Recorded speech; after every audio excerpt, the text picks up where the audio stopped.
నమస్కారం న్యూస్ విషన్కు స్వాగతం. తిరుచానూరు శ్రీ పద్మావతి అమ్మవారి వార్షిక పవిత్రోత్సవాల సందర్భంగా ఆలయంలో శాస్త్రోక్తంగా కోయిల్ ఆళ్వార్ తిరుమంజనం నిర్వహించారు. శ్రీ పద్మావతి అమ్మవారి వార్షిక పవిత్రోత్సవాలను పురస్కరించుకొని మంగళవారం ఉదయం ఆలయంలో కోయిల్ ఆళ్వార్ తిరుమంజనం జరిగింది. ఉదయం సుప్రభాతంతో అమ్మవారిని మేల్కొలిపి సహస్రనామార్చన శుద్ధి నిర్వహించారు. అనంతరం ఉదయం 7 గంటల నుంచి 9:30 గంటల వరకు కోయిల్ ఆళ్వార్ తిరుమంజనం ఆలయ అర్చకులు, ఉన్నతాధికారులు, సిబ్బంది నిర్వహించారు. ఇందులో ఆలయ ప్రాంగణం, గోడలు, పైకప్పు, పూజ సామగ్రి తదితర వస్తువుల్ని నీటితో శుద్ధి చేసిన అనంతరం నామకోపు, శ్రీచూర్ణం, కస్తూరి పసుపు, పచ్చాకు, గడ్డకర్పూరం, గంధం పొడి, కుంకుమ, కిచిలిగడ్డ తదితర సుగంధ ద్రవ్యాలు కలగలిపిన పవిత్ర మిశ్రమాన్ని ఆలయం అంతటా ప్రోక్షణం చేశారు. అనంతరం భక్తులను ఉదయం 10 గంటల నుంచి సర్వదర్శనానికి అనుమతించారు. ఈ సందర్భంగా ఆలయ అర్చకులు బాబుస్వామి మాట్లాడుతూ, అమ్మవారి ఆలయంలో యాత్రికుల వల్ల కానీ, సిబ్బంది వల్ల కానీ తెలియక దోషాలు జరుగుతూ ఉంటాయని, ఇలాంటి వాటి వల్ల ఆలయ పవిత్రతకు ఎలాంటి లోపం రానియకుండా నివారించడం కోసమే ప్రతి ఏడాది 3 రోజుల పాటు పవిత్రోత్సవాలను నిర్వహించడం జరుగుతుందని అన్నారు. అనంతరం దాతలు ఆలయానికి ప్రదాలను విరాళంగా అందజేశారు. ఈ కార్యక్రమంలో deputy EO Govindarajan, AEO Ramesh, superintendent Seshagiri, ఆలయ ఇన్స్పెక్టర్ ప్రసాద్, సుభాష్కర్, గణేష్, ఆలయ అర్చకులు బాబుస్వామి, ఇతర అధికారులు పాల్గొన్నారు. మరియు ఈ 15వ తేదీ నుంచి అంకురార్పణతో ఈ పవిత్రోత్సవ కార్యక్రమంలో ప్రారంభమవును. 16వ తేదీ పవిత్ర ప్రతిష్ట, 17వ తేదీ పవిత్ర సమర్పణ, 18వ తేదీ పవిత్ర విసర్జన మరియు మహాపూర్ణావతి కార్యక్రమంతో ఈ యొక్క పవిత్రోత్సవ కార్యక్రమం 3 దినములుగా పాంచరాత్ర ఆగమ సారముగా జరగటం విదితమే. ముఖ్యంగా ఈ పవిత్రోత్సవాలు అధికారుల వల్ల కానీ, అనధికారుల వల్ల కానీ, అర్చకుల వల్ల కానీ, అర్చక పరిచారక పాచక వేదపారాయణం ఎటువంటి వారి వల్ల కానీ ఎటువంటి చిన్నటువంటి ఎటువంటి లోపాలు జరిగినా కూడా అది సరిదిద్దుడికి ఈ యొక్క పవిత్రోత్సవ కార్యక్రమం యొక్క ముఖ్య ఉద్దేశం. కావున ఈ పవిత్రోత్సవ కార్యక్రమంలో భక్తులు పాల్గొనవచ్చును. ఈ భక్తులు పాల్గొనదలిచినటువంటి భక్తులందరికీ కూడా మన తిరుమల యొక్క దేవస్థానం వారు అన్ని ఏర్పాట్లు ఘనంగా నిర్వర్తించారు.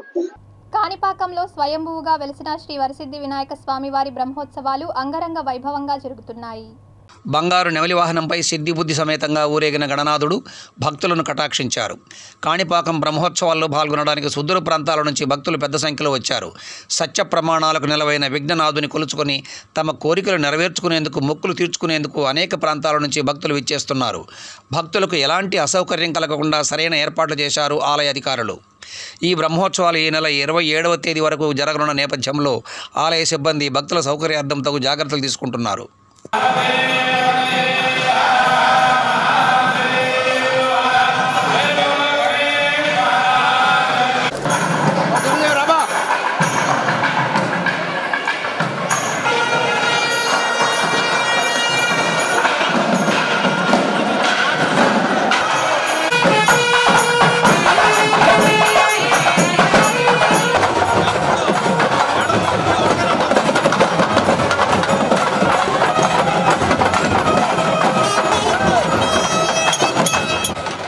శ్రీకాళహస్తీశ్వర స్వామివారి దేవస్థానానికి రవిశంకర్ గురూజీ విచ్చేశారు. వారికి దేవస్థానం కార్యనిర్వహణాధికారి ఎన్వీఎస్ఎన్ మూర్తి స్వాగతం పలికి స్వామివారి ప్రత్యేక దర్శనం చేయించారు. శ్రీ మృత్యుంజయ స్వామి సన్నిధానం వద్ద దేవస్థానం కార్యనిర్వహణాధికారి ఎన్వీఎస్ఎన్ మూర్తి రవిశంకర్ గురూజీని శేషవస్త్రంతో సత్కరించి శ్రీ జ్ఞాన ప్రసూనాంబ సమేత శ్రీకాళహస్తీశ్వర స్వామివారి తీర్థప్రసాదాలను చిత్రపటాన్ని అందజేశారు. వేద పండితులు వేద మంత్రాలతో ప్రత్యేకంగా ఆశీర్వదించారు. ఈ కార్యక్రమంలో దేవస్థానం ఈవోతో పాటు deputy EO NR Krishna Reddy, assistant commissioner Mallikarjuna Prasad, ఆలయ అధికారులు, సిబ్బంది పాల్గొన్నారు.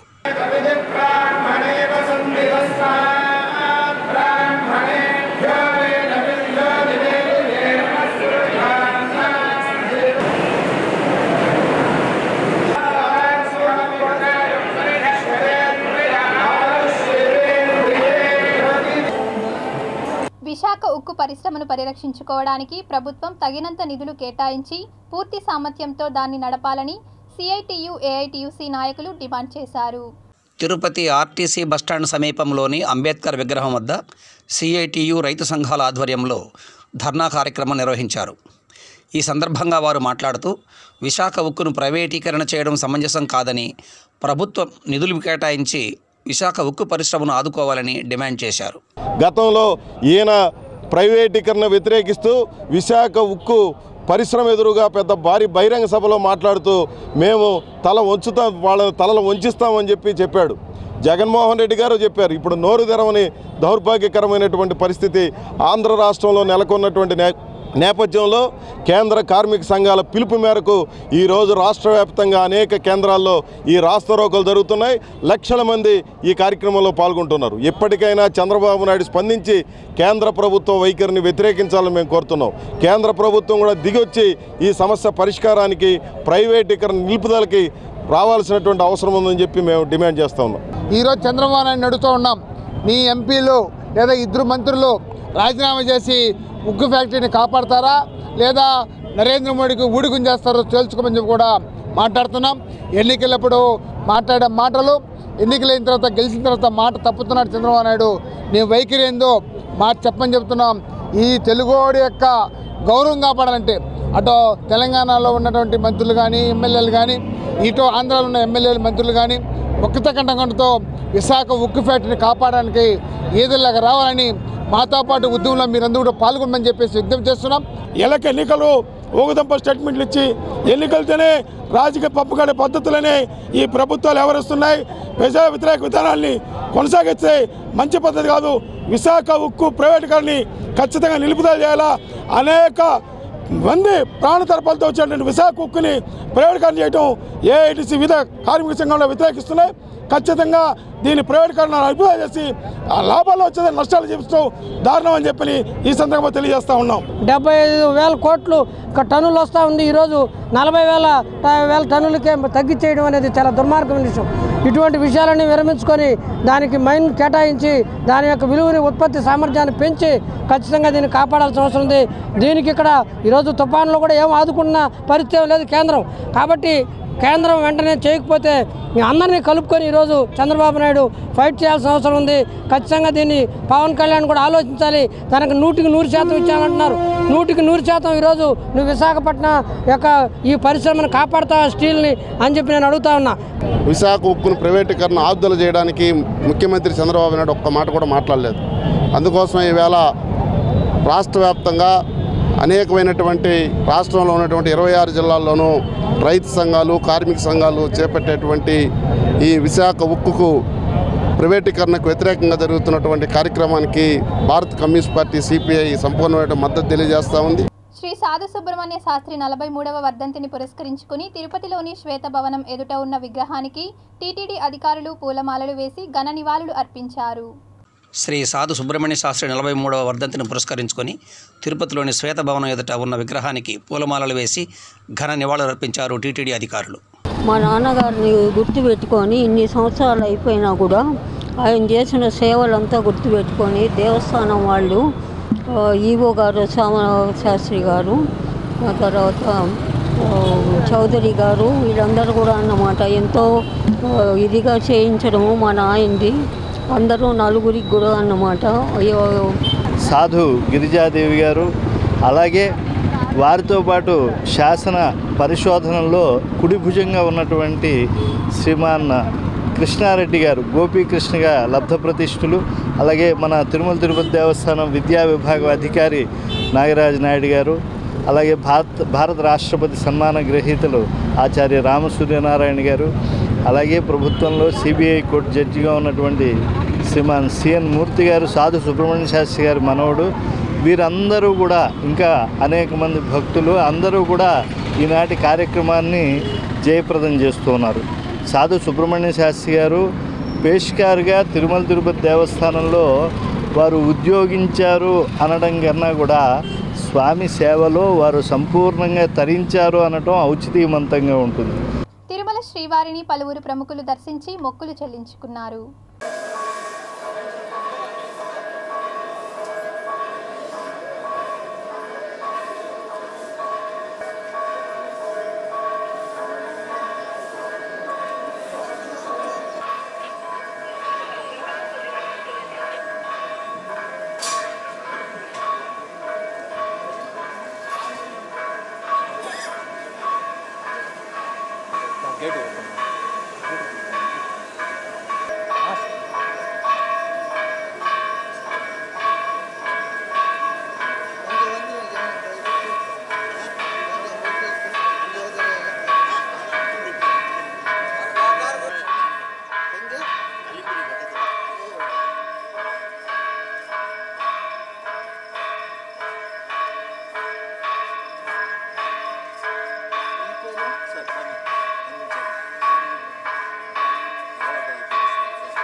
ఉండాలని వెంకటేశ్వర స్వామిని ఆశీర్వాదం తీసుకుంటూ, అదేవిధంగా రాష్ట్రంలో అకాల వర్షాలు వచ్చి ఎన్నో వర్షాలతో ఇబ్బంది పడుతూ, అలాంటి ఇబ్బంది కలిగిన వాళ్ళకి నారా చంద్రబాబు నాయుడు పెద్ద ఆయన ముఖ్యమంత్రి గారు ఈరోజు ఆయన సేవలు అంత వయసులో ఉన్నా కూడా ప్రజలకి మేలు చేసే విధంగా ఆయన సేవలు చేయడం చాలా అద్భుతమైందని చెప్పచ్చు. ఆంధ్ర రాష్ట్ర ప్రజలందరూ కూడా ఆ వయసులో ఆయన సేవలు అందించడం అంటే చాలా అద్భుతమని చెప్పడం కాబట్టి ఆయన ఆరోగ్యాలతో బాగుండాలని చెప్పి ఆ దేవుడిని కోరుకుంటూ సెలవు తీసుకుంటారు. వ్యాఖ్యలు చేస్తారంటే ఈరోజు వర్షాలు వచ్చినవి, ఆ దేవుడు దయదల్ల రైతులందరూ కూడా కొన్ని ఏరియాలోన వరదలకి వర్షాలతో ఇబ్బందులు ఉన్నాయి. కొన్ని ఏరియాలో రాయలసీమ ఏరియాలో చెప్పాలంటే చాలా అద్భుతంగా పంటలు కూడా పండినాయి. కాబట్టి అది ఇది కాదు, ప్రకృతి ఎవరు అనేదానికి కాదు. కాబట్టి ఆ విమర్శలకు తగుదు అని చెప్పేసి నేను చెప్పగలను. రాజస్థాన్ రాష్ట్రంలోని దేశ్నోక్ ప్రాంతంలో వెలిసిన కర్ణిమాత ఆలయాన్ని ఎలుకల దేవాలయంగా పిలుస్తారు. అవును, మీరు విన్నది నిజమే. ఆ ఆలయం ఎందుకలా పిలువబడుతోంది? వివరంగా తెలుసుకుందాం. పౌరాణిక గ్రంథాల ప్రకారం 33 కోట్ల మంది దేవతలు హిందూ మతంలో పరిగణించబడ్డారు. వీరిని భక్తులు తమదైన రీతిలో పూజిస్తారు. హిందూ మతంలో గాలి, భూమి, నీరు, జంతువులు, పక్షులు మొదలైన వాటిని కూడా దేవతలుగా పూజిస్తారు. అలాంటి వాటిలో ఒకటైన కర్ణిమాత ఆలయ విశేషాల్ని ఇప్పుడు చూద్దాం. ఈ ఆలయంలో నలుపు, తెలుపు రంగుల్లో సుమారు 20,000కు పైగా ఎలుకలు నివసిస్తాయి. అంతేకాదు, వాటిని అక్కడి భక్తులు పూజిస్తారు కూడా. ఎలుకలను వాళ్ళు పవిత్రంగా పరిగణిస్తారు. వాటిని అక్కడ కబ్బా అని పిలుస్తారు. ఈ ఆలయానికి చాలామంది సుదూర ప్రాంతాల నుండి వచ్చి ఎలుకలను దర్శించుకొని వారి కోరికలు తీర్చుకుంటారు. ఈ ఆలయాన్ని 19వ శతాబ్దంలో మహారాజా గంగా సింగ్ నిర్మించారు. మొఘల్ శైలిలో రూపొందించబడిన ఈ ఆలయాన్ని నిర్మించడానికి పాలరాతి రాళ్లను ఉపయోగించారు. ఆలయ నిర్మాణం 20వ శతాబ్దం ప్రారంభంలో పూర్తయింది. ఈ ఆలయం పౌరాణిక, జానపద కథలకు చాలా ప్రసిద్ధి చెందింది. దేవత ఆశీర్వాదం కోసం అత్యంత విశ్వాసంతో అధిక సంఖ్యలో భక్తులు వచ్చే ప్రదేశంగా ఇది ప్రసిద్ధికెక్కింది.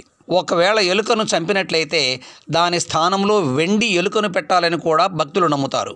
పురాణం ప్రకారం ఒకప్పుడు కర్ణిమాత సవతి కుమారుడు లక్ష్మణుడు నీళ్లు తాగుతూ కపిల్ సరోవర్ అనే చెరువులో మునిగిపోయాడు. కర్ణిమాత అతనిని బ్రతికించమని మృత్యుదేవుడైన యమధర్మరాజును ప్రార్థించింది. దానిని యముడు మొదట నిరాకరించాడు. ఆ తర్వాత లక్ష్మణుడు మాత యొక్క మగపిల్లలందరినీ ఎలుకలుగా పుట్టడానికి అనుమతించాడు.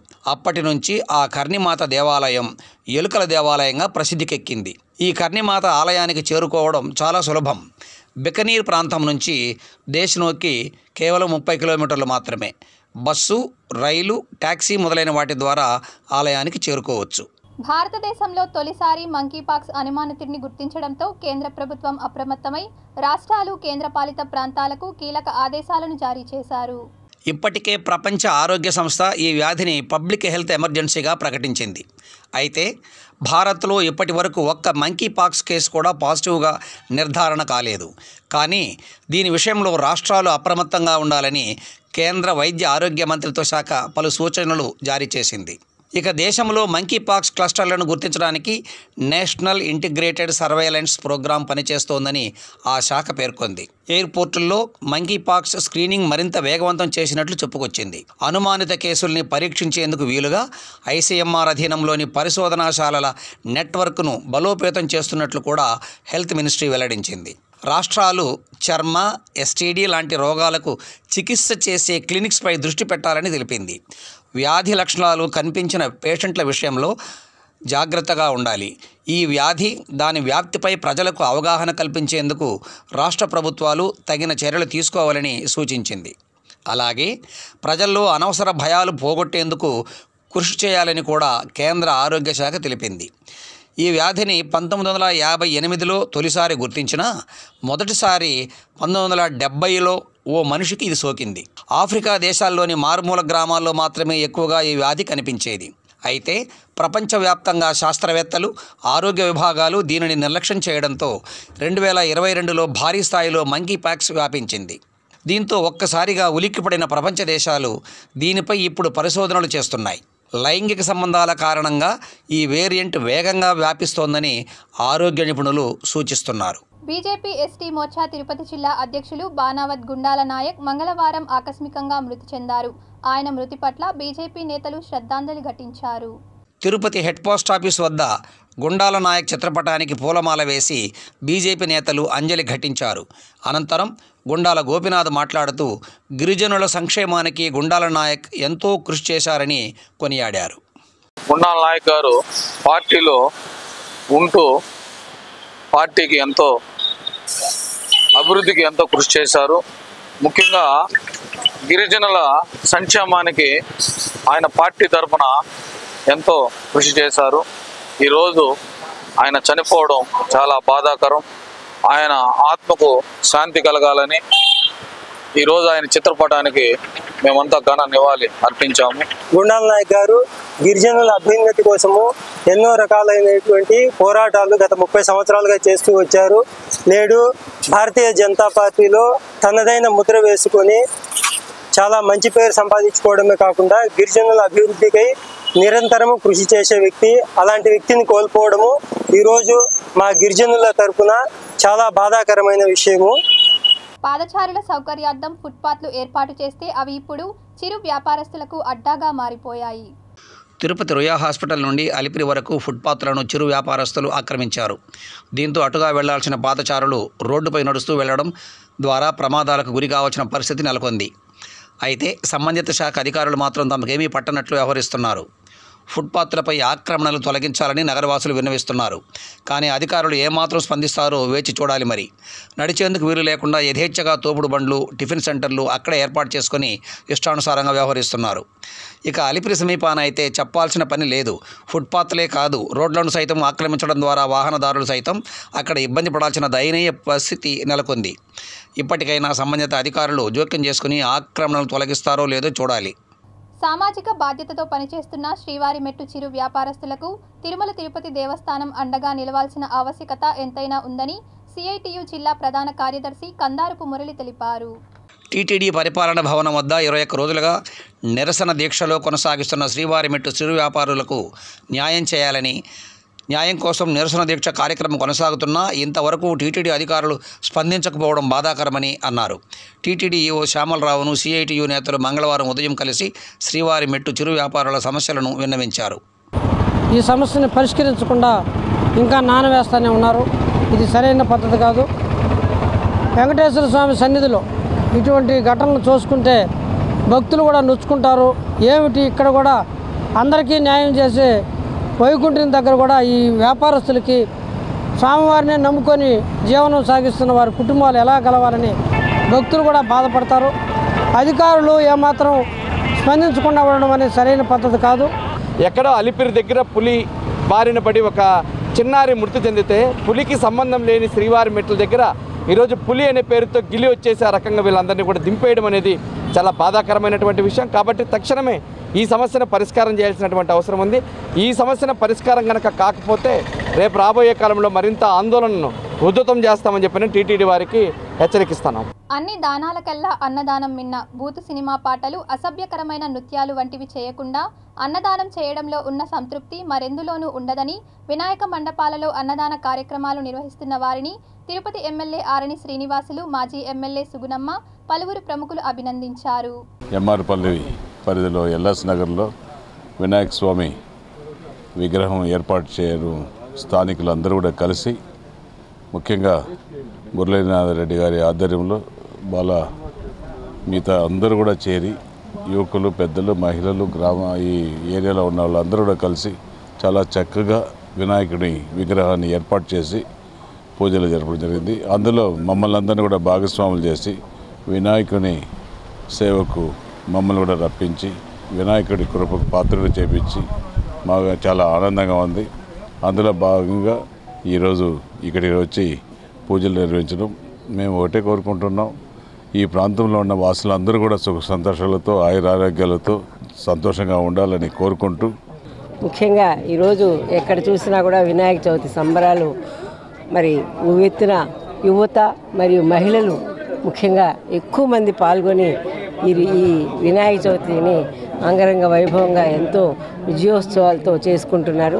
తప్పకుండా ఆ గణేషుని ఆశీస్సులు మెండుగా కలిగి మన రాష్ట్రానికి ముఖ్యమంత్రి అయినటువంటి నారా చంద్రబాబు నాయుడు 4వసారి సీఎంగా మరి ఇప్పుడు కూడా ఆయన కష్టాల్లో విజయవాడ కష్టాల్లో ఉంటే ఆయన పండగని ఇళ్ళని కుటుంబం అని లేకుండా కూడా అహర్నిశలు కష్టపడుతూ ప్రజల కోసమే ఈ రోజున నేనున్నాను అని ఆయన పూర్తి సమయాన్ని అంతా కూడా అక్కడే కేటాయించి అక్కడ ఉన్నటువంటి వరద పరిస్థితుల్ని ఈ రోజున అత్యంత తక్కువ సమయంలో అదుపులోకి తీసుకురావడం జరిగింది.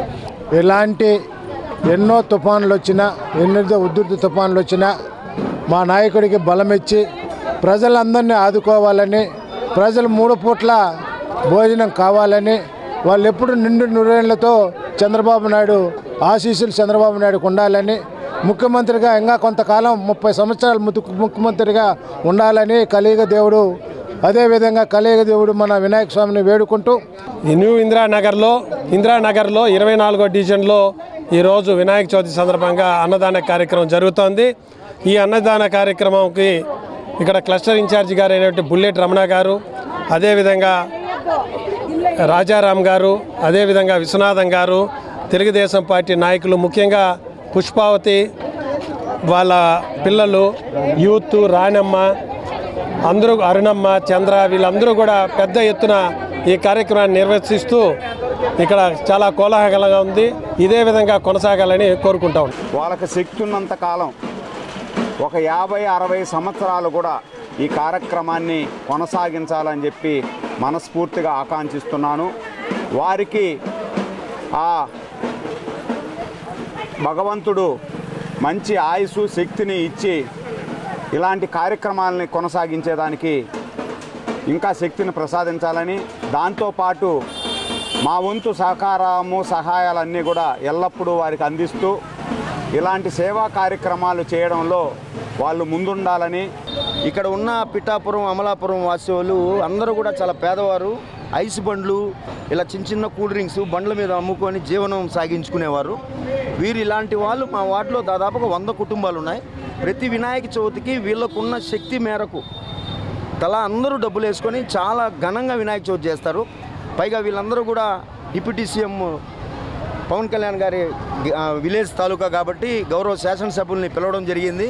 శాసనసభ్యులు చెప్పిన వెంటనే గౌరవంగా చాలా వాళ్ళందరూ ఇక్కడ ఉన్నారని నేను చూస్తాను వాళ్ళందరినీ అని చెప్పి ఆయన రావడం కూడా జరిగింది. కొర్లగుంట మారుతి నగరు అస్తావర్ దగ్గర వినాయకుడు బొమ్మ జగ్గా యూత్ 10 సంవత్సరం 11సారి ఇది 10 సంవత్సరం చేస్తాం. అతి భారీగా చేస్తాం, చిన్నగా చేయము, బాగా చేస్తాం. దాదాపు లడ్డు కూడా 2 లక్షలు పైన మాట తక్కువ పోదు. పోయినసారి 1,80,000 వదిలిపోయింది, ఇది 2.5 దాకా ఉన్నారు టార్గెట్. కొర్లగుంట మారుతి నగర్ హచ్ టవర్ దగ్గర ఇది 11వ సంవత్సరం మేము వినాయక చవితి చేయడము. ప్రతి సంవత్సరం అంగరంగ వైభవంగా చేస్తాము. ఈ సంవత్సరం వచ్చేటప్పటికి ఇంకా బాగా చేయాలనే ఉద్దేశంతో దేవుణ్ణి కూడా మనం హైదరాబాద్ నుంచి తీసుకురావడం జరిగింది. 14 అడుగులు. ఈసారి 5 రోజులు మేము వినాయక చవితి చేస్తున్నాము. వినాయక నిమజ్జన మహోత్సవ కార్యక్రమానికి ఈరోజు తిరుపతి శాసనసభ్యులైన ఆరణి శ్రీనివాసులు కుమారులు గారు మదన్ గారు విచ్చేసి ఇక్కడ స్వామివారి దర్శనం చేసుకొని నిత్య అన్నదాన కార్యక్రమంలో పాల్గొని అన్నదానం చేసి ఇక్కడున్న భక్తులందరినీ వినాయక నిమజ్జన కమిటీ మహోత్సవ సభ్యులని అభినందించడం చాలా సంతోషకరంగా భావిస్తున్నాము. తిరుపతి టీపీ ఏరియాలో మురుగునీరు పొంగి రోడ్లపై ప్రవహించడంతో అక్కడ ఉన్న వ్యాపారస్తులు, దుకాణదారులు ఇబ్బందులు పడాల్సిన పరిస్థితి నెలకొంది.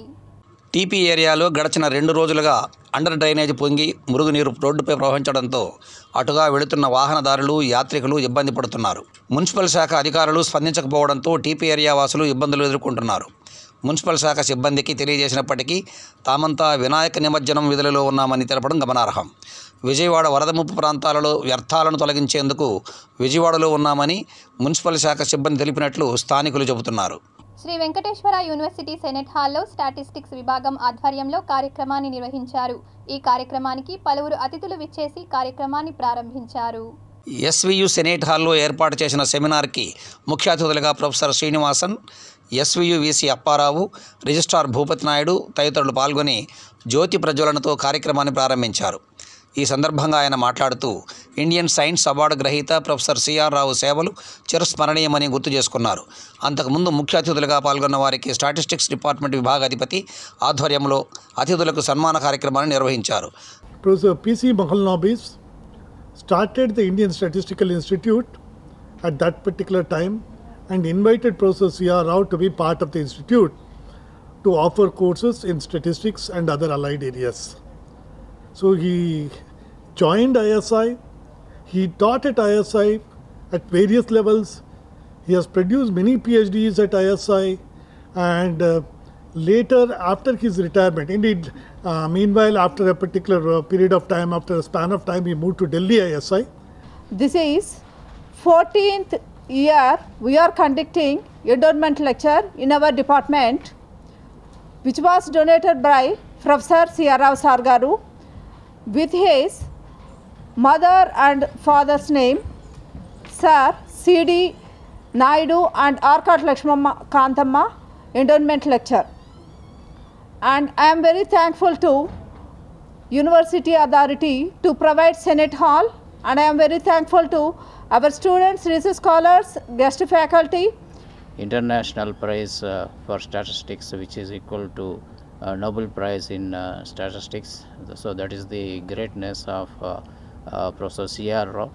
And there is a road named after C.R. Rao at Hyderabad, from University of Hyderabad. That road was named actually after him. It is called as Professor C.R. Rao. ఈ వార్తలు ఇంతటితో సమాప్తం. సమగ్ర సమాచారంతో న్యూస్ విషన్లో మళ్ళీ కలుద్దాం. అంతవరకు సెలవు. నమస్కారం.